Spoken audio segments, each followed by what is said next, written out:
Okay, start करते हैं economics. और इकोनॉमिक्स में हम लोगों ने लास्ट लेक्चर में क्या कंप्लीट कर लिया था?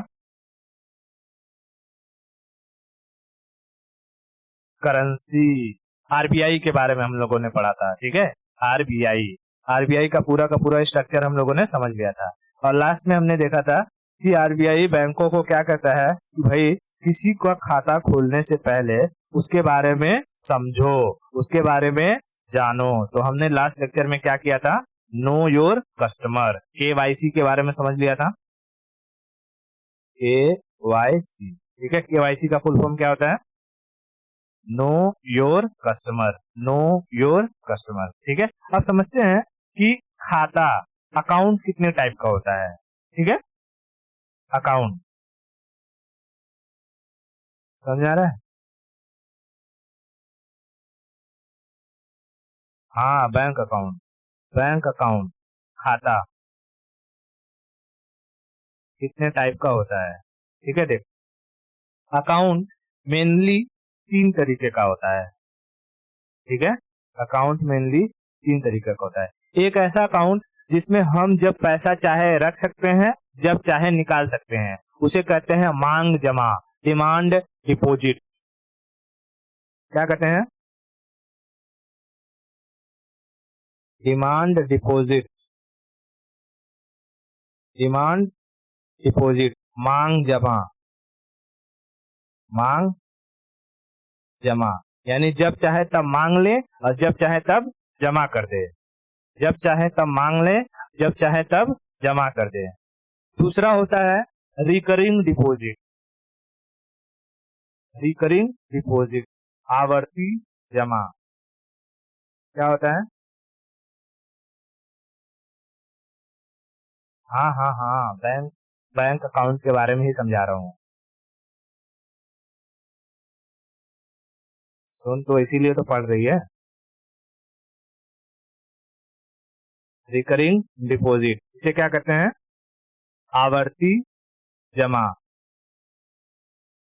आवर्ती जमा। यानी कुछ कुछ टाइम पर हम इसमें पैसा भरते रहते हैं, कुछ कुछ टाइम पर इसमें पैसा भरते रहते हैं। और तीसरा होता है फिक्स्ड डिपॉजिट, इसमें एक ही बार में हम पैसा भर देते हैं। फिक्स्ड डिपॉजिट, इसे क्या कहते हैं? अवधि, सावधि जमा, सावधि सावधि सावधि जमा। ठीक है, सावधि जमा, सावधि जमा। देख, ये जो फिक्स्ड डिपॉजिट होता है, इसमें हम एक ही बार में पैसा भर देते हैं। ठीक है, एक ही बार में, वन टाइम। जैसे तूने एक बार गई और 1 लाख का एफडी करा दिया 1 साल के लिए। ठीक है, तो क्या तुझे वो 1 लाख बार बार भरना है या हर महीने भरना है? नहीं, 1 लाख भर के टेंशन फ्री हो गई, 1 साल के लिए एफडी करा दी। अब वो 1 साल बाद तुझे अगर फिर से एफडी कराना है उसको, तो फिर से तुझे क्या करना होगा? या तो उसी पैसे को कह दे कि फिर से मेरा एफडी कर दो 1 साल के लिए, तो वो तेरा फिर से वो पैसा जमा हो जाएगा उसी में, है कि नहीं? हाँ, तो इसमें हम क्या करते हैं? फिक्स डिपॉजिट में एक ही बार पैसा भरते हैं, एक ही बार पैसा भरते हैं, क्योंकि ये लंबे समय तक रहता है। फिक्स डिपॉजिट 7 दिन से लेकर के 10 साल तक का किया जा सकता है, 7 डे से लेकर के 10 ईयर तक का। यानी तू फिक्स डिपॉजिट कम से कम कितने दिन का कर सकती है? 7 दिन। और मैक्स टू मैक्स 10 साल। ठीक है, 10 साल, 10 साल, ये लंबे समय के लिए किया जाता है पैसा इसमें जमा। इसलिए इसमें जो बैंक रहता है हमें सबसे ज्यादा इंटरेस्ट देता है। इंटरेस्ट मतलब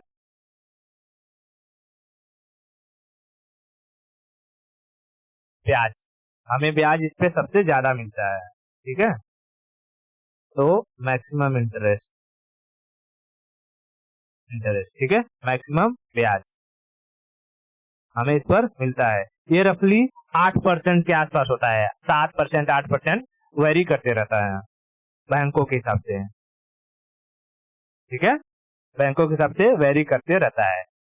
ठीक है, तो फिक्स डिपॉजिट समझ में आ गया। ओके, अब समझते हैं हम लोग रिकरिंग डिपॉजिट। रिकरिंग डिपॉजिट में हम कुछ समय के अंतराल पर पैसे भरते रहते हैं। जैसे हो सकता है कि तू महीने महीने पैसा भरती हो, हर महीने तू 10,000 भर देती हो, 10,000 भर देती हो, या हो सकता है 6 महीने में एक बार भरती हो, तो साल भर में 2 बार पैसा भरती हो बैंक में जाकर के। कहते हैं ना आरडी जमा करना है हमारा। हाँ, तो इसमें हम क्या करते हैं, हम टाइम टू टाइम पैसा भरते हैं, time to time, time to time. बात समझ में आ रही है? Time to time. इसलिए इसमें थोड़ा जो इंटरेस्ट रहता है वो कम मिलता है, वो हमें रिकरिंग डिपॉजिट में इंटरेस्ट एफडी के अकॉर्डिंग कम मिलता है। ठीक है, तो लेस इंटरेस्ट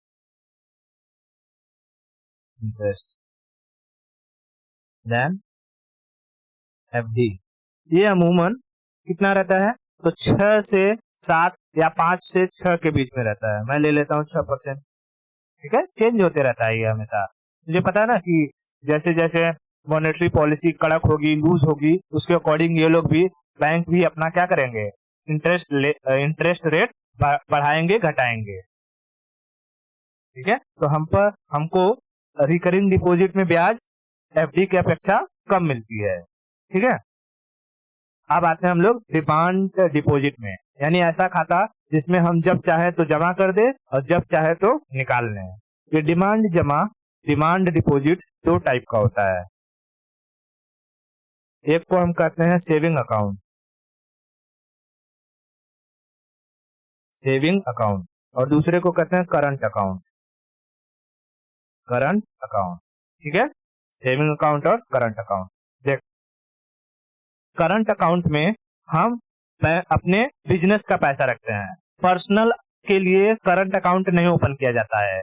जैसे अगर तुझे कोई बिजनेस है तेरा, ठीक है, तभी तू जाकर के करंट अकाउंट ओपन कराए। क्यों? क्योंकि उसमें हमेशा पैसे का फ्लो होता जाता रहता है। उसमें 1 करोड़ 2 करोड़ एक साथ आ जाए, कोई दिक्कत नहीं है। तू आराम से 1 करोड़ 2 करोड़ एक साथ उसमें डाल सकती है और निकाल सकती है। ठीक है, लेकिन सेविंग के साथ ऐसा नहीं कर सकती है। सेविंग में अगर एक बार में अचानक से 1 करोड़ आ जाएगा तो बैंक वाला तेरा अकाउंट फ्रीज कर देगा कुछ टाइम के लिए। वो ये पहले इंक्वायरी करेगा कि इसके सेविंग अकाउंट में 1 करोड़ रुपया कैसे आ गया, क्योंकि सेविंग अकाउंट नॉर्मली लोग अपने पर्सनल यूज के लिए रखते हैं।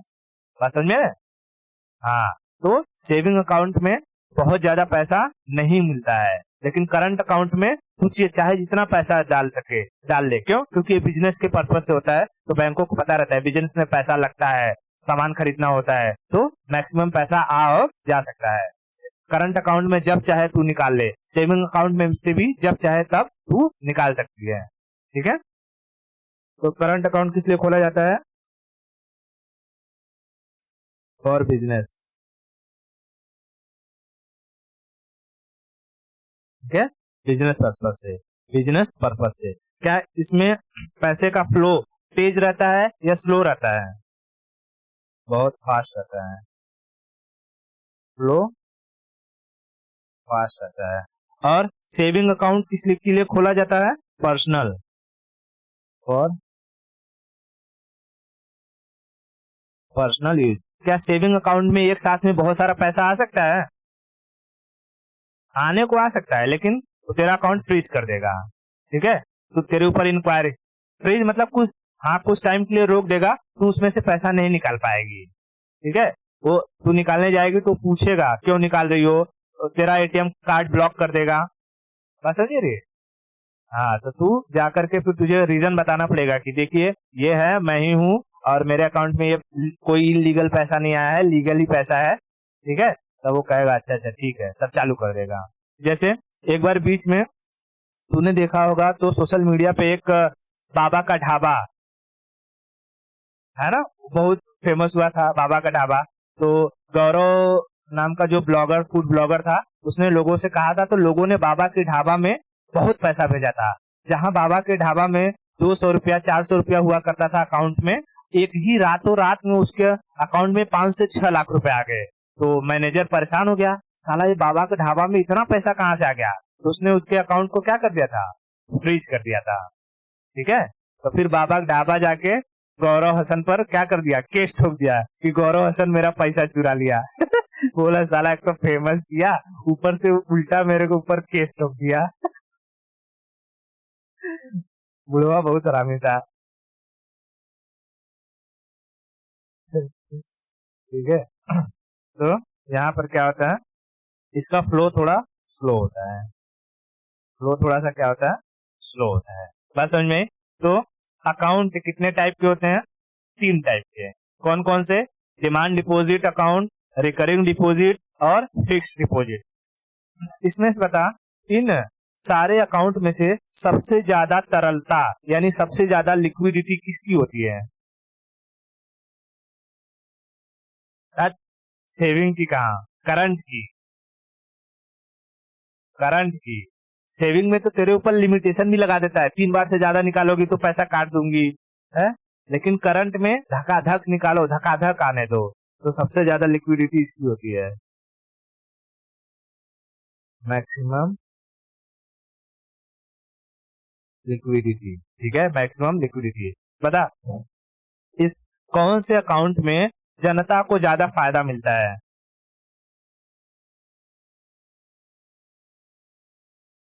फिक्स डिपॉजिट में। फिक्स डिपॉजिट में देख, सेविंग पर तुझे 3 से 4% का इंटरेस्ट मिलता है। ठीक है, 3 से, हाँ देखेगी तो 3 से 4% आता है, जितना अमाउंट रहेगा तेरा 3 से 4% आते रहता है। अब क्या तू उसी में से तो मिनिमम वो लोग देख तेरा सालाना तेरे पासबुक का चार्जेस काट लेते होंगे, ठीक है, उसके बाद एटीएम का चार्ज काट लेते होंगे, ठीक है। तो अलग अलग चीज करके वो काट लेते हैं, उतना जितना देते हैं उतना वो अलग अलग चार्ज करके काट लेंगे। अब रखेगी बैंक में कम से कम 50,000 60,000 रखा है, अगर 200 रुपया 300 रुपया रखेगी तो क्या इंटरेस्ट देंगे वो लोग? हाँ नहीं तो बात करती है, इंटरेस्ट चाहिए साला।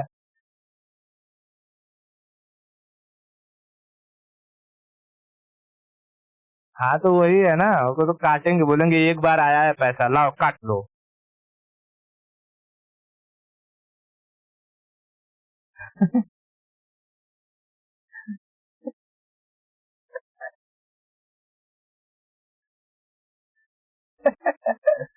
हाँ ठीक है। करंट अकाउंट पे हमें 1 भी % वो नहीं मिलता है, इंटरेस्ट 1 भी % नहीं मिलता है। ठीक है, 0% इंटरेस्ट मिलता है। ठीक है, तो बैंकों के पास सबसे ज्यादा पैसा आता है करंट अकाउंट में। ठीक है, सबसे ज्यादा पैसा करंट अकाउंट में आता है। तो अगर कोई पूछेगा कि बैंकों को सबसे ज्यादा फायदा किससे होता है, करंट अकाउंट से। ठीक है, क्योंकि बैंक इस पर 1 भी % चार्ज नहीं देता है और सारा का पैसा जो है आराम से इस्तेमाल करते रहता है। ठीक है, ओके। तो ये 3 तरीके का अकाउंट समझ में आया। अब देख, अब इसमें ना कई बार पूछता है कासा के बारे में। कासा, करंट अकाउंट और सेविंग अकाउंट के रेशियो को हम कहते हैं कासा।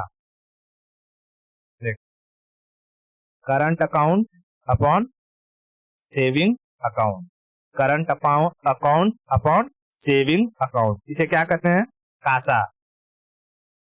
ठीक है, करंट अकाउंट, अकाउंट को ऐसे लिखते हैं, और सेविंग अकाउंट। ठीक है, आरबीआई कहती है बैंकों को कि अपना कासा हाई रखो, अपना कासा हाई रखो। पता, ये कासा हाई कब होगा? जब सेविंग अकाउंट ज्यादा होगा तब, या करंट अकाउंट ज्यादा होगा तब? हाँ, इसीलिए इसीलिए जो बैंक वाले होते हैं, जिसका करंट अकाउंट रहता है ना, उसको बहुत एकदम जी हुजूर जू हुजूर करके बात करते हैं। ठीक है, क्यों? क्योंकि जब बैंकों का कासा ज्यादा रहेगा तो आरबीआई उनको ज्यादा छूट देता है। ठीक है, आरबीआई उनको ज्यादा छूट देता है। तो उनको जब ज्यादा छूट मिलता है तो ये चाहते हैं कि हमारे बैंक में ज्यादा से ज्यादा लोग करंट अकाउंट को ओपन करवाएं, क्योंकि उन्हें उस पर 0% टैक्स देना है, मतलब इंटरेस्ट देना है, और पैसों का ट्रांजेक्शन धकाधक उसमें होते रहता है उनको, उनके पास। बात समझ में आ रही है? हाँ, तो बैंकों का हमेशा क्या ज्यादा होना चाहिए? हाँ, bank CASA should be high,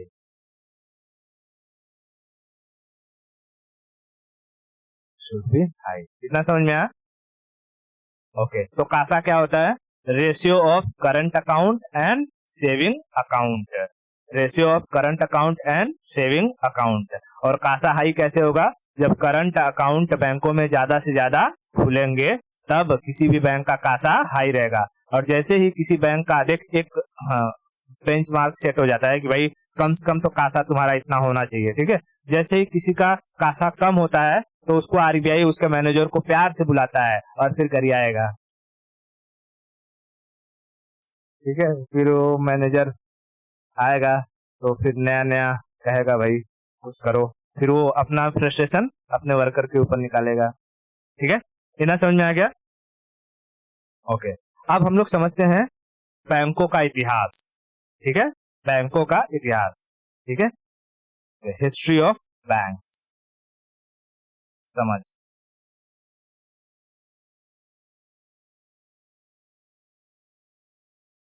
history इसकी बैंक, ठीक है। देख, भारत का पूछेगा, भारत का पहला बैंक कौन सा था? तो देख, मैंने बताया था आरबीआई के टाइम में कि आरबीआई का गठन होने से पहले ही भारत में बहुत सारे बैंक ओपन हुए थे, ठीक है। भारत में बहुत सारे बैंक ओपन हुए थे। तो भारत का पहला बैंक ओपन हुआ था बैंक ऑफ हिंदुस्तान 1770 में। ये देखिए दिखाई दे रहा है, हाँ, bank of Hindustan, India first bank.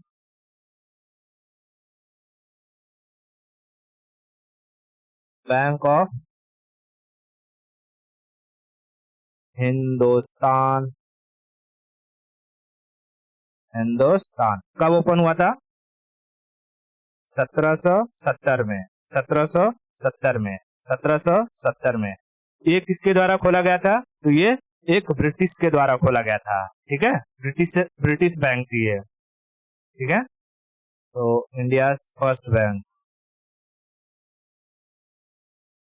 India first bank, ठीक है। किसके द्वारा ओपन किया गया था? तो ब्रिटिश के द्वारा, ठीक है, ब्रिटिश के द्वारा। उसके बाद इंडिया का पहला कॉमर्शियल बैंक था Awadh commercial bank, Awadh commercial bank, Awadh commercial, commercial bank, Awadh commercial bank 1881 में, 1881 में। इसे इसे ब्रिटिशर्स और इंडियन दोनों ने मिलकर खोला था, यानी इसमें शेयरिंग किसकी किसकी थी? ब्रिटिश और इंडियन दोनों की, ठीक है। ब्रिटिश प्लस इंडियन, ठीक है, दोनों की शेयरिंग थी। उसके बाद भारत का पहला बैंक जो पूरी तरीके से इंडियन था वो था पीएनबी, पंजाब नेशनल बैंक, भाई लाला लाजपत राय 1894 में, ठीक है। Punjab national bank, national bank कब? 1894, ठीक है, 1894, 1894 किसके द्वारा? लाला लाजपत राय, लाला लाजपत राय। पीएनबी, पीएनबी को किसने ओपन किया था? लाला लाजपत राय ने, लाला लाजपत राय ने, ठीक है। ये पहला भारतीय बैंक था, मतलब कि भारतीय के द्वारा ओपन किया गया, पहला भारतीय नहीं, भारतीय के द्वारा ओपन किया गया पहला बैंक था, ठीक है। बात समझे? लेकिन कहेगा भारत का पहला बैंक कौन था? बैंक ऑफ हिंदुस्तान कब ओपन हुआ? 1770, 1770 में, 1770 में। भारत का पहला commercial bank Awadh commercial bank, Awadh, Awadh किसे का? यूपी वाला एरिया, होली के लिए रघुवीरा अवध में, है ना। हाँ, अवध कॉमर्शियल बैंक 1881 में, 1881 में। और भारतीय के द्वारा खोला गया पहला bank Punjab national bank 1894। PNB कब खोला गया? 1894। किसके द्वारा? लाला लाजपत राय। लाला लाजपत राय। ठीक है, ओके। लाला लाजपत राय, लाला लाजपत राय, ये इनकी फोटो इधर दिखी रही है। लाला लाजपत राय। ठीक है, ये 3 चीज याद हुई। ओके, अब अंग्रेजों ने भारत में अलग अलग शहर में, भारत के अलग अलग शहर में अलग अलग बैंकों की स्थापना करी थी। ठीक है, भारत के अलग अलग शहर में अलग अलग बैंकों की स्थापना करी हुई थी। जैसे बंबई में बैंक ऑफ बॉम्बे, ठीक है, मद्रास में बैंक ऑफ मद्रास, बंगाल में बैंक ऑफ बंगाल। ठीक है, हाँ, ये सारे के सारे बैंक हुआ करते थे। ठीक है, ये अंग्रेजों के टाइम का बैंक है, सोच।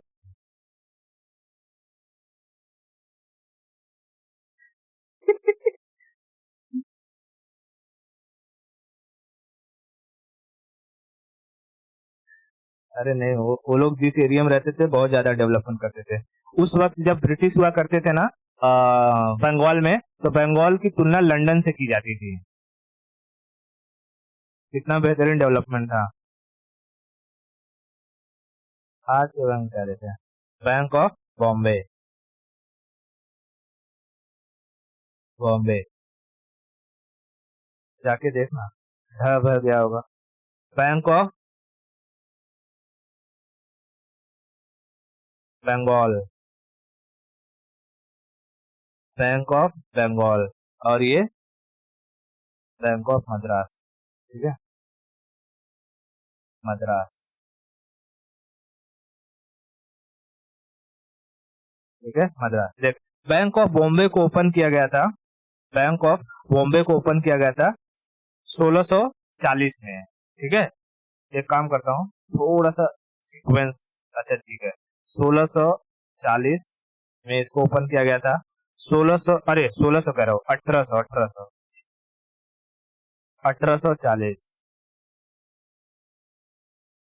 1840, 1806 में बंगाल को, ठीक है, 1806 में बंगाल को, और मद्रास को 1843 में, 1843 में। ठीक है, 1843 में, 1843 में।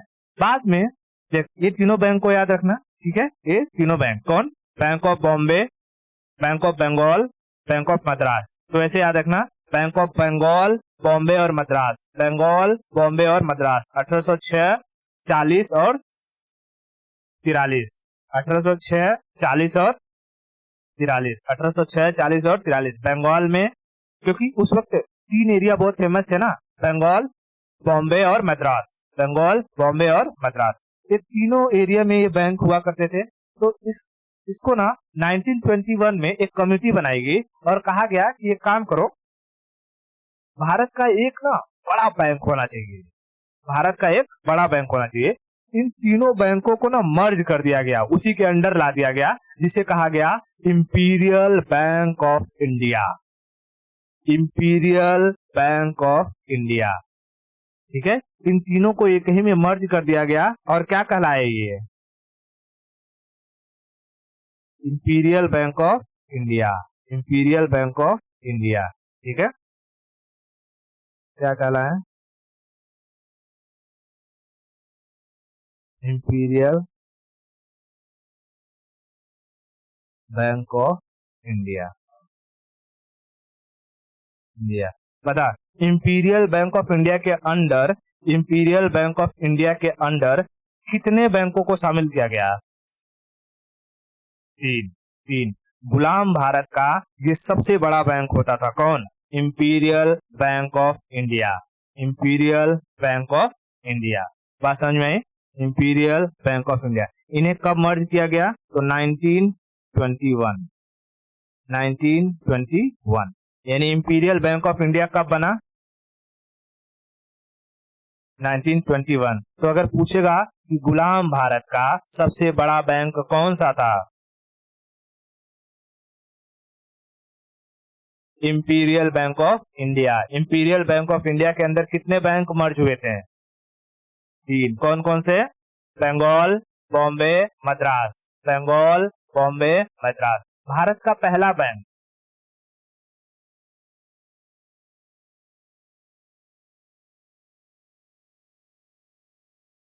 Hindustan, bank of Hindustan 1770।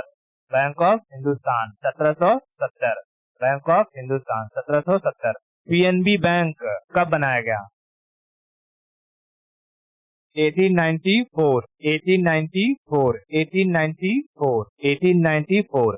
भारत का पहला commercial bank. Awadh commercial bank 1881। 1881। 1881। इतना क्लियर हुआ? ओके। उसके बाद ये बैंक ऑफ इंपीरियल चलता रहा, फिर देश को आजादी मिली और देश को देख, अब इतने सारे बैंक थे, इन सारे बैंकों को रेगुलेट करने के लिए एक बॉडी बनाई गई। एक बॉडी बनाएगी जिसे क्या कहा जाता था? सेंट्रल बैंक ऑफ इंडिया, और उसे ही आरबीआई कहा गया। आरबीआई एक्ट कब आया? 1934 में, और बाद में आरबीआई का गठन होता है 1935 में। अब समझ में आ रहा है कि आरबीआई का गठन क्यों हुआ होगा? हाँ, ये सारे के सारे बैंक थे, छुट्टा थे, तो इनको सोचा कि एक ऐसी बॉडी बनाया जाए जो इन सबको कंट्रोल करे, इन सब पर नजर रखे। ठीक है, तो इसीलिए 1935 में आरबीआई का गठन हुआ था। ठीक है, आरबीआई तो पढ़ा दिया हूं पूरा। ओके। उसके बाद देश आजाद होता है। देश आजाद होता है 1947 में, और 1947 के बाद आरबीआई को जनता से छीन करके गवर्नमेंट ले लेती है। आरबीआई का नेशनलाइजेशन कब होता है?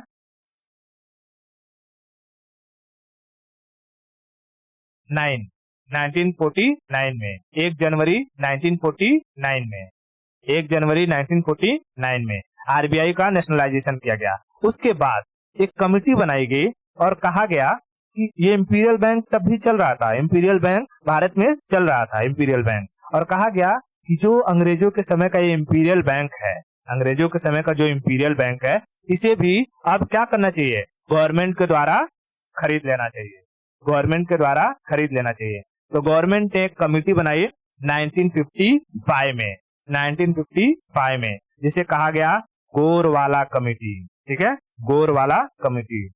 ठीक है, 1955 में गोरवाला कमेटी। तो पहले मैं थोड़ा सा इधर लिख देता हूं चीजें, जैसे जो तू याद रखना। देख, 1935 में क्या बनाया गया? अरे नहीं, 1935 में आरबीआई, आरबीआई। ठीक है, फिर देश आजाद कब हुआ? 1947 में हमें मिला इंडिपेंडेंस, इंडिपेंडेंस, इंडिपेंडेंस। ठीक है, और उसके बाद 1949 में क्या हुआ?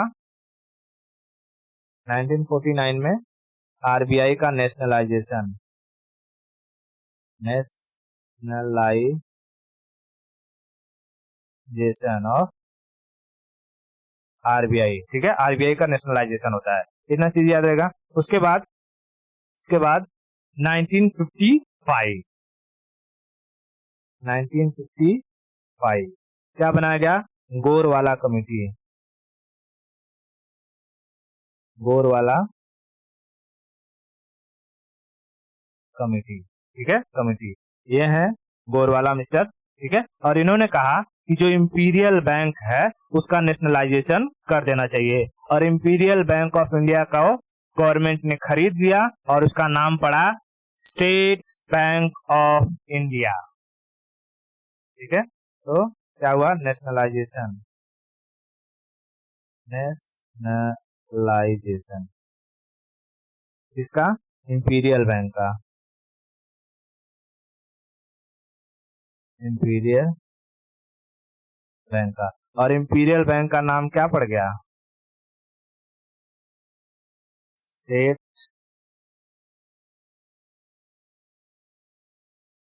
Bank of India. और ये स्वतंत्र भारत का सबसे बड़ा बैंक हुआ। कौन? State bank of India, state bank of India. समझ में आया? State bank of India. State bank of India जो है बना दिया गया। और सबसे ज्यादा पैसा किसके पास हुआ? स्टेट बैंक ऑफ इंडिया के पास। स्टेट बैंक ऑफ इंडिया ने, अब कई सवाल जैसे पूछेगा कि भारत में सबसे ज्यादा पैसा किसके पास है? स्टेट बैंक ऑफ इंडिया के पास। सबसे ज्यादा ब्रांचेस किसके हैं? स्टेट बैंक ऑफ इंडिया के हैं। सबसे ज्यादा जो कि एटीएम कार्ड किसके चलते हैं? स्टेट बैंक ऑफ इंडिया के। भारत का पहला एटीएम कार्ड किसने लाया? स्टेट बैंक ऑफ इंडिया ने। ठीक है, हाँ। तो लार्जेस्ट, सबसे बड़ा बैंक, लार्जेस्ट बैंक, ठीक है, largest bank. Maximum fund, maximum fund, maximum fund, maximum account, ठीक है, maximum account, maximum branches, maximum branches, maximum branches. कहेगा कि भारत का पहला एटीएम किसने लाया था? तो भारत में पहला एटीएम एसबीआई ने लाया था सन 2004 में। फर्स्ट एटीएम 2004 में, कहां पर? केरला में, ठीक है, केरला में। इतना समझ में आया? बहुत बढ़िया, ठीक है, बहुत बढ़िया। अब देख कुछ चीजें हैं जो थोड़ी सी याद रखना, जैसे कि भारत में महिलाओं के लिए भी एक बैंक खोला गया था, सिर्फ महिला के लिए, ठीक है, सिर्फ महिला के लिए। मनमोहन सिंह ने 2013 में उसको खोला था, लेकिन वो बैंक चल नहीं पाया। क्यों? क्योंकि महिलाएं, भारत की जो विमेंस होती हैं, वो अपना ज्यादा पैसा बैंकों में नहीं, तकिया के नीचे रखती हैं, ठीक है, डब्बा में चुरा के रखेंगी, चावल के डब्बा में, गेहूं के डब्बा में, है कि नहीं? तो इसीलिए जो वुमन के लिए स्पेशली बैंक खोला गया था, ठीक है, भारत का महिला बैंक था, वो चल नहीं पाया और इसे लास्ट में जाकर के एसबीआई में क्या कर दिया गया? मर्ज कर दिया गया, ठीक है, मर्ज कर दिया गया। लेकिन कहेगा कि पूरी दुनिया में सबसे पहली बार ये महिला का बैंक किसने खोला था? तो पाकिस्तान ने, और पाकिस्तान का बैंक अभी भी चल रहा है, ठीक है, पाकिस्तान का महिला बैंक अभी भी चल रहा है। उसके बाद खोला था अब तंजानिया ने, तंजानिया का भी बैंक, महिला बैंक अभी भी चल रहा है। बात समझ में आ रही है? लेकिन भारत का मर्ज हो गया है, बंद हो गया है, ठीक है, ओके। अब हम समझते हैं कि देश में आजादी के बाद जो प्राइवेट बैंक थे उनका नेशनलाइजेशन हुआ। तो कितने बैंकों का नेशनलाइजेशन हुआ उस वक्त में, और अभी के वक्त में कुल कितने बैंक, सरकारी बैंक बचे हुए हैं, ठीक है, ओके। तो समझते हैं नेशनलाइजेशन ऑफ बैंक्स, बैंकों का राष्ट्रीयकरण।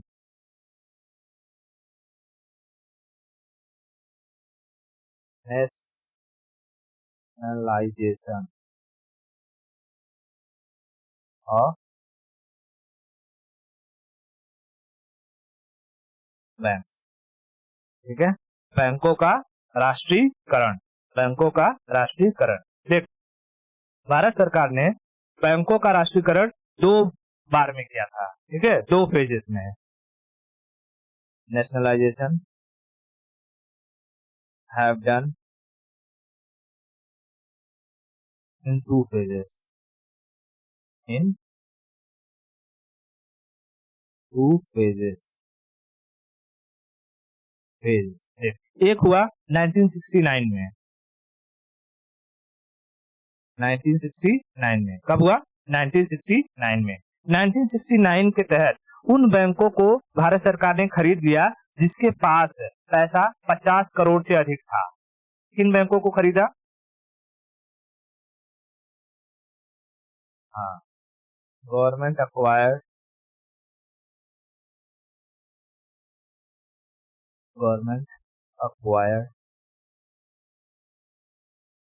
those banks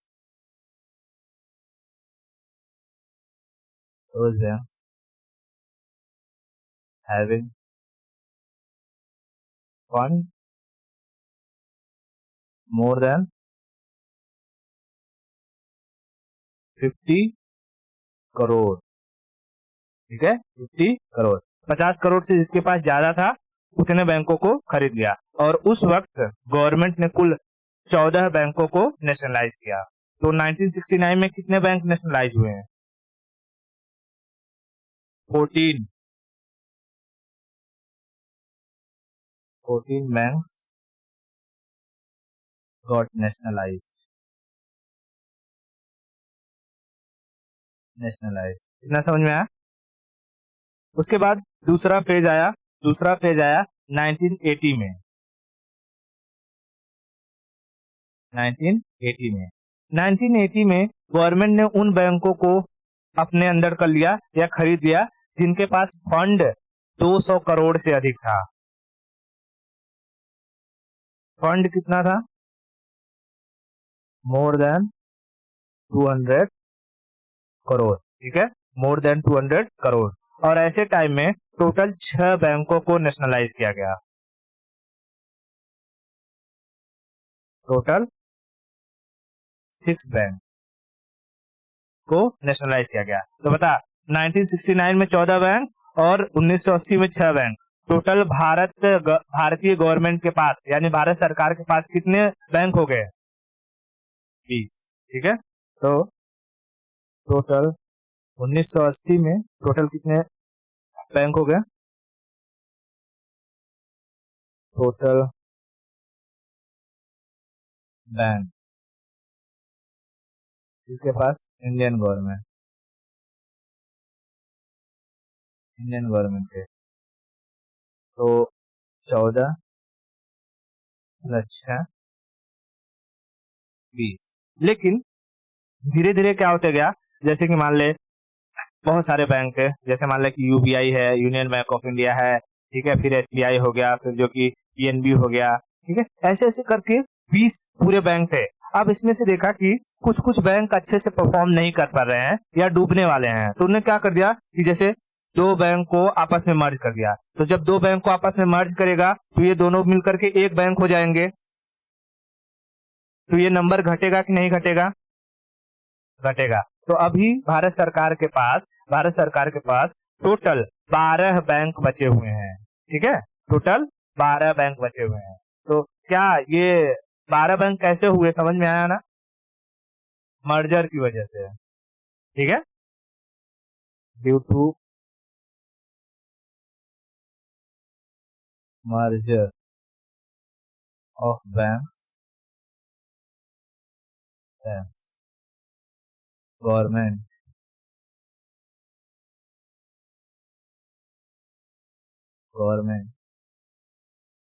remains total 12 bank. बात समझ में आई? तो करंटली गवर्नमेंट के पास टोटल कितने बैंक बचे हुए हैं? 12। और जब नेशनलाइजेशन हुआ था तो कितने बैंक थे? 20 बैंक। 20 बैंक। इतना समझ में आया? ओके। भारत में क्या महिला बैंक ओपन हुआ था? किसने ओपन किया था? मनमोहन सिंह। ठीक है, तो अगर कहेगा वर्ल्ड फर्स्ट फीमेल बैंक या वुमन बैंक, ठीक है, महिला बैंक, क्या कहते हैं?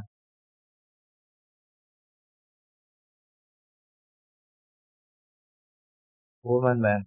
किसने ओपन किया था? पाकिस्तान ने। वर्ल्ड फर्स्ट वुमन बैंक, मैंने वर्ल्ड की बात करी। ठीक है, हाँ। और भारत में इंडिया में वुमन बैंक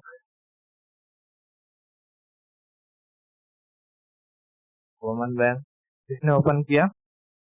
मनमोहन सिंह। ठीक है, मनमोहन सिंह ने कब ओपन किया था? 2013 में। लेकिन ये मर्ज हो गया विद एसबीआई। ठीक है, एसबीआई। इतना क्लियर हो गया? ओके, ठीक है, ये पूरा का पूरा बैंकों का हिस्ट्री था। बैंकों का हिस्ट्री समझ में आ गया? ठीक है, अब मैं तुझे बताऊंगा कि बैंक कितने टाइप के होते हैं, जैसे private bank, public bank, commercial bank, non commercial bank, cooperative bank, non cooperative bank. ठीक है, इन सब के बारे में हम लोग नेक्स्ट लेक्चर में देखेंगे। आज के लिए इतना रखते हैं।